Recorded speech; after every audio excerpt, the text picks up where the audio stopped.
Muy buenos días, chicos. El día de hoy vamos a iniciar con nuestra clase en comunicación y lenguaje. Quiero recordarles que esta es nuestra primer clase del cuarto bimestre de este ciclo escolar, ¿verdad? Esperando que Dios me los bendiga y que estén bien en su casa. El día de hoy vamos a ver el tema de los signos de puntuación. ¿Qué son los signos de puntuación? Los signos de puntuación son aquellos signos que nos ayudan a poder tener una mejor lectura y una mejor comprensión al momento de leer o al momento de escribir. ¿Por qué? Porque ellos nos dan funciones. La función de ellos principalmente es hacer pausas para poder comprender mejor el texto o el párrafo que estemos leyendo. Muy bien. Y en esta oportunidad vamos a ver los siguientes signos de puntuación, que son los signos de admiración, el guión mayor, el punto y coma, el paréntesis y las comillas. Primero vamos a ver lo que son los signos de admiración.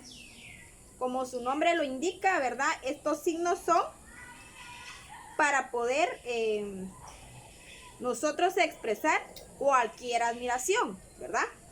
Dice que se usan para exclamar, es decir, cuando nosotros hablamos de manera fuerte, ¿verdad? O de una manera más fuerte de lo normal, como nosotros normalmente hablamos.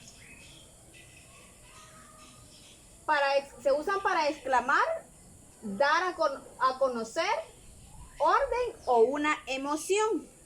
Por ejemplo, se escriben al inicio y al final de una oración.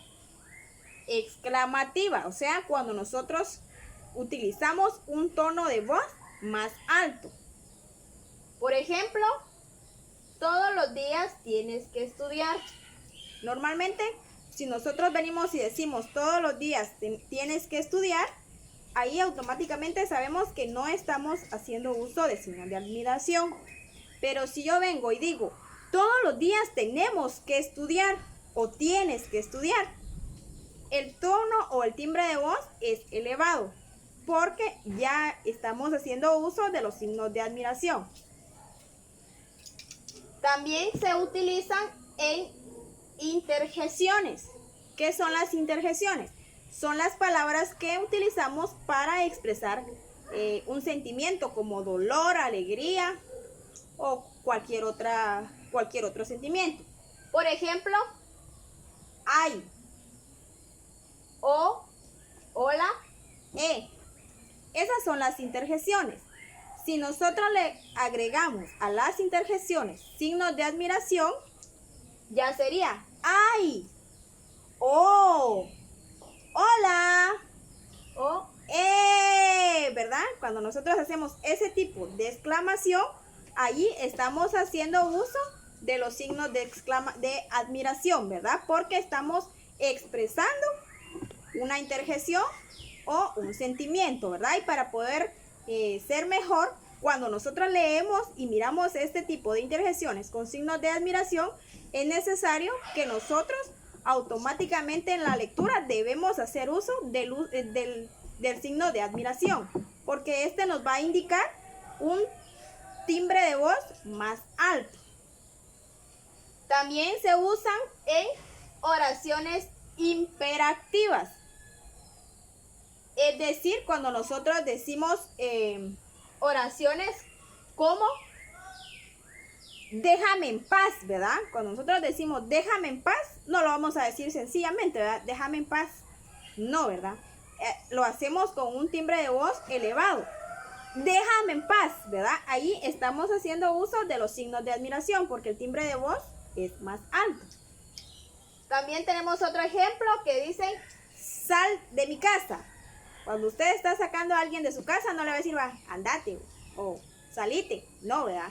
Sino que lo primero que dice es sal de mi casa, ¿verdad? O sea, el timbre de voz quiere decir o la manera en que lo decimos quiere decir que también estamos haciendo uso de signos de admiración. Y el otro ejemplo que tenemos acá es vete ya, ¿verdad? Cuando decimos vete ya o andate ya, ¿verdad? Como normalmente lo decimos en nuestro vocabulario, ¿verdad? Entonces, estos signos lo que nos indican es poder nosotros emplear un tono o un timbre de voz más fuerte cuando nosotros lo escribimos, y para cuando nosotros, cuando nosotros leemos es un timbre de voz más alto, y cuando nosotros lo escribimos quiere decir que estamos expresando una admiración, ¿verdad? Muy bien, ahora está lo que es el guión mayor, ¿verdad? O la rayita más larga, ¿verdad? Como nosotros normalmente lo conocemos. Dice que el guión mayor se utiliza para hacer pausas o para cambiar de interlocutor en los diálogos. Normalmente cuando nosotros encontramos un guión mayor, por lo regular es en historias o en escritos para poder utilizar o que los utilizan en obras de teatro y entre otros, ¿verdad? Por ejemplo, ¿a dónde vas, Inés?, le preguntó Juanito, ¿verdad? Luego responde, voy a la biblioteca Joel. Entonces, ahí, si nos damos cuenta, en la primera oración está hablando un personaje y en la segunda oración está hablando otro personaje. Por eso es que dice que se utiliza para hacer pausas. Si nosotros encontramos un guión mayor, quiere decir que va a haber pausas. Por ejemplo, ¿a dónde vas, Inés?, le pregunto a Inés, ¿verdad? Viene Inés y me responde, voy a la biblioteca Joel. Luego se hace otra pausa y le respondo, te acompaño porque también voy para allá. Y luego vuelve a hablar Inés y le dice, qué bueno, así no voy sola. Si nos damos cuenta, este es un diálogo. Entonces, y en el diálogo hay dos personas. Y entonces el guión mayor es para identificar y hacer pausa entre un personaje y otro. Bueno, también tenemos el uso del punto y coma. Dice que el punto y coma indica una pausa en la escritura y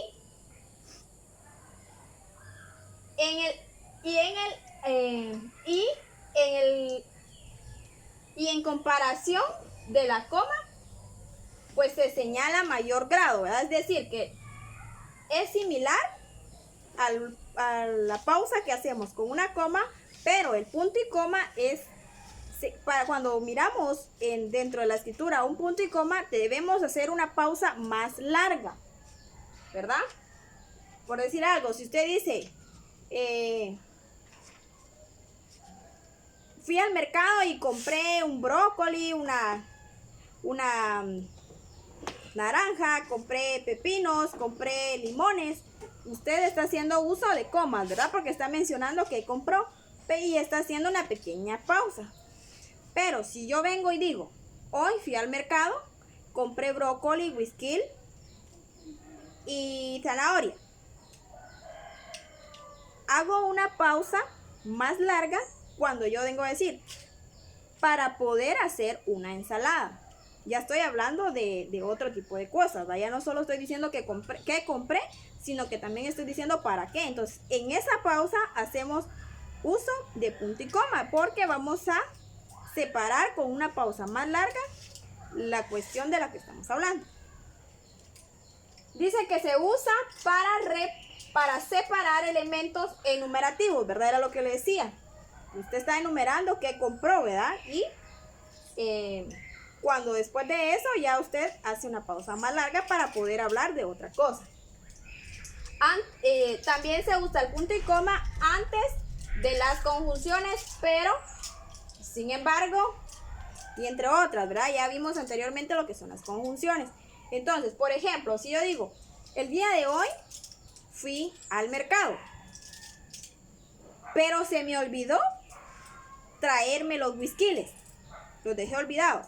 Entonces, en esa pausa, o antes de la conjunción, yo hice una pausa más grande. Si ustedes logran escuchar, ¿verdad? El día de hoy fui al mercado, pero se me olvidó traer el whisky. Entonces tengo que regresar otra vez, ¿verdad? Si se dan cuenta, hice dos pausas porque habían dos conjunciones que era pero y entonces. Antes de esas dos, yo hice una pausa bastante larga, ¿verdad? No es lo mismo como si yo vengo y digo, fui al mercado y compré naranjas, compré zanahorias, compré whiskiles. Estoy haciendo uso de la coma y entonces en la coma el tiempo de la pausa es menor y el tiempo de la pausa en el punto y coma es más largo. Muy bien, dice que también se usa para separar proposiciones de una oración. También las vamos a utilizar delante de una oración que abarca o resume todo lo expresado.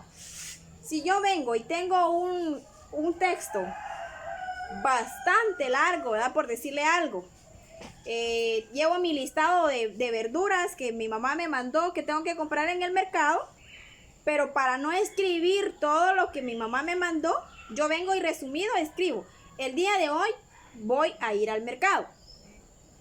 Y escribo, punto y coma, y escribo, tengo que traer muchas verduras. Entonces ahí resumí. Y en esa pausa, nosotros lo que hacemos es uso de punto y coma.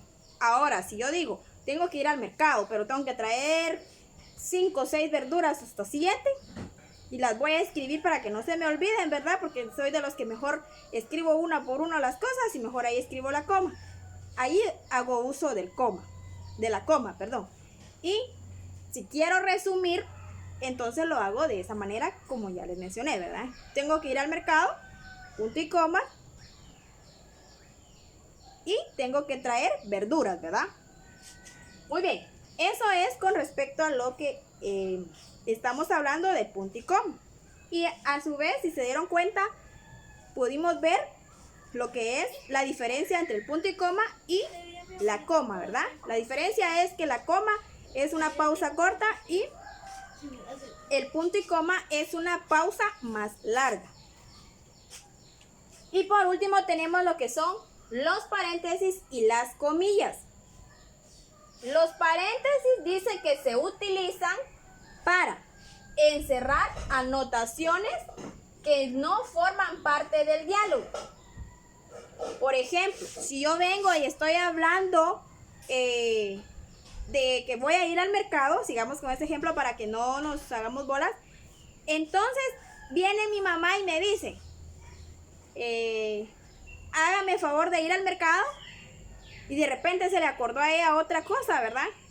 Pero fíjate que necesito que hacer mi recarga y todo eso. Entonces, y después me vuelve a seguir hablando de lo que es de ir al mercado.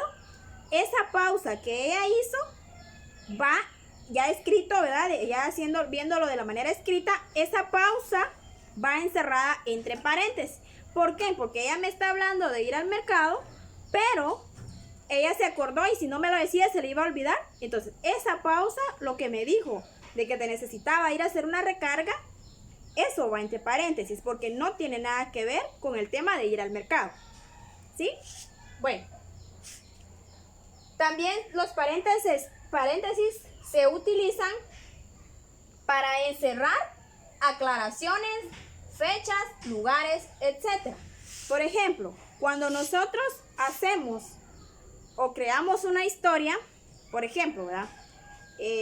Mi nombre es Kimberly Selena Aparicio González. Nací el 12 de abril de 1995. Entonces, allí, esa fecha, yo puedo encerrarla entre paréntesis. ¿Por qué? Porque yo estoy diciendo la fecha en que nací, ¿verdad? Entonces, podemos utilizar los paréntesis para encerrar mi edad, ¿verdad? Si yo estoy diciendo la fecha, puedo encerrar entre paréntesis automáticamente que tengo 25 años, ¿verdad? Entonces, también de otra forma, como podemos ver, el uso de los paréntesis es cuando nosotros miramos las biografías de autores, ¿verdad? Dice, por ejemplo, a Mariano Gálvez, dice, y entre paréntesis, año 1998, que fue el año en que tuvo la presidencia, ¿verdad? Por decirle algún ejemplo. Entonces, los paréntesis los utilizamos para poder encerrar aclaraciones, fechas o lugares, ¿verdad? También, bueno, luego tenemos lo que son las comillas. Las comillas dice que se utilizan en las siguientes dos maneras. Número 1, cuando se hace una cita textual después de dos puntos. Una cita textual es cuando nosotros vamos a hacer un trabajo, pero cuando nosotros investigamos, yo voy a escribir literalmente lo que dice en el libro. Eso es una cita. O sea que voy a escribir el texto literalmente como dice ahí, lo copio igual. Entonces, para poder escribir esa cita textual, yo la tengo que escribir entre comillas. ¿Por qué? Porque esa cita textual no es algo que yo piense, sino que es algo que alguien ya pensó y pues yo solo lo estoy copiando, ¿verdad? Entonces, a eso se le llama cita textual. Y esas citas textuales debemos encerrarlas entre comillas. Y por último tenemos que se utilizan para escribir una palabra extranjera, un apodo o un seudónimo, ¿verdad? Por ejemplo, cuando nosotros decimos un nombre en inglés que no sabemos o no conocemos, lo podemos escribir entre comillas, ¿verdad? Porque es como para resaltar la palabra. O cuando nosotros encontramos en el texto escrito palabras con comillas, quiere decir que son palabras que no conocemos y que necesito después buscar para poder comprender. Muy bien, chicos, esto ha sido todo. Que Dios me los bendiga. Espero haber comprendido. Espero que me hayan comprendido y si no, cualquier cosa estoy para servirles.